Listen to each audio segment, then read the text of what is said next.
Mu gihe habura iyo gitongo ibihe by'imvura bitangiriye mu Rwanda, abaturage batuye mu murenge wa Nyamabuye mu karere ka Muhanga baravuga ko bahangayikishijwe n'umuhanda ubahuza n'umujyi wa Muhanga bitewe nuko iyo imvura iri kugwa ifunguye umuhanda bakabura uko bahahirana n'iki gice.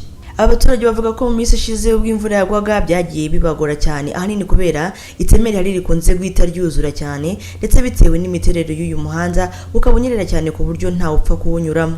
Kora tubangamiye kubera ko kiriya kiraro cyo hasi cyarasenyutse, ariko kuba imvura yaguye ntago ibiturutse hano mu mujyi byose no muri uyu mudugudu n'ibyo yaturutse Gahogo biramanuka bikuzura hasi mu kabande, ikiraro kikuzura nta mumotari wahanyura nta modoka yahanyura. Ubwo rero kandi noneho hasi habacukunyutse abagenda nuko ubu ngubu mubona harimo imvura, kubundi imvura yaguye ntago twabona uko twambuka cyangwa se tugire.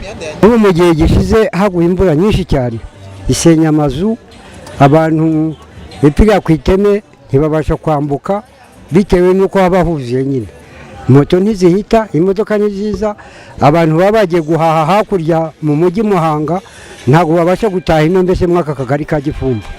Ubwo urumva ko umuhanda bawukoze nyine ikiraro kikaba cyiza, urumva ko twakomeza tukagenda tukajya mu mujyi guhaha cyangwa se tukajyanaho n'ibintu nabo bakaduhahira.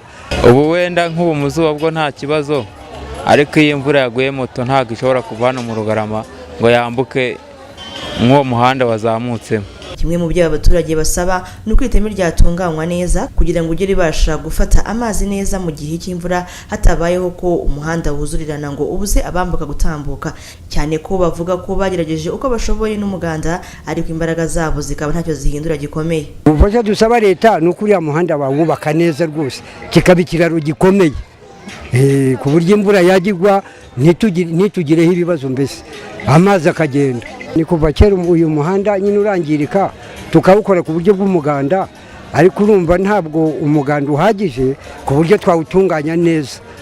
Nyine dushyiraho ibiti, imvura yaza bimwe ikabitwara tukongera tugasubizaho ibindi ku buryo bw'umuganda. Nyine bitugiraho ingaruka kubera yuko nk'abari hakurya nabo baba bahuye n'ibibazo, kandi si twe twenyine n'abamotari.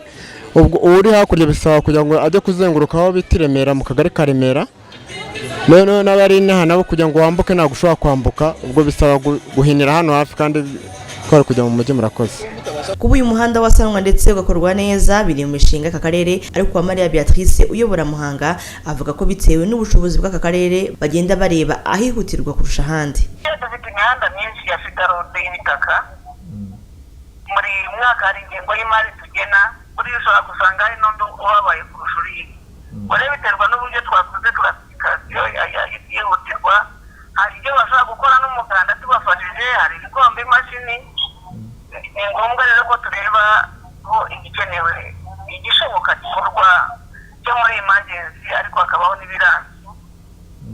Muri ingengo y'imari n'amafaranga arimo ya fidarode, icyo gihe no gukora ibyo imiganda ishoboye, hanyuma akarere kacu kazatahirwa kubona amafaranga yoherezwa avuye kuri sentro, tukatahirwa tukawushyira mu ikorwa. Icyo tugomba gukora ni ugukora ku buryo uba accessible, ukoreshwa kuko ni uko connecta direct n'umujyi urakenerwa rero cyane. Kuba nta mafaranga ahagije yo gusana imihanda ateganyijwe mu ngengo y'imari y'akarere muri uyu mwaka ni imwe mu mpamvu ubuyobozi bw'aka karere butanga izatuma uyu muhanda udahita utunganywa nk'uko abaturage babisaba. Gusa hakazakomeza gutangwa ubufasha ku baturage mu rwego rwo kurushaho kuwutunganya binyuze mu miganda igenda itegurwa. Ni inkuru ya Jean François Regis Ndayisenga mu ijwi rya Latifa Bantegeye.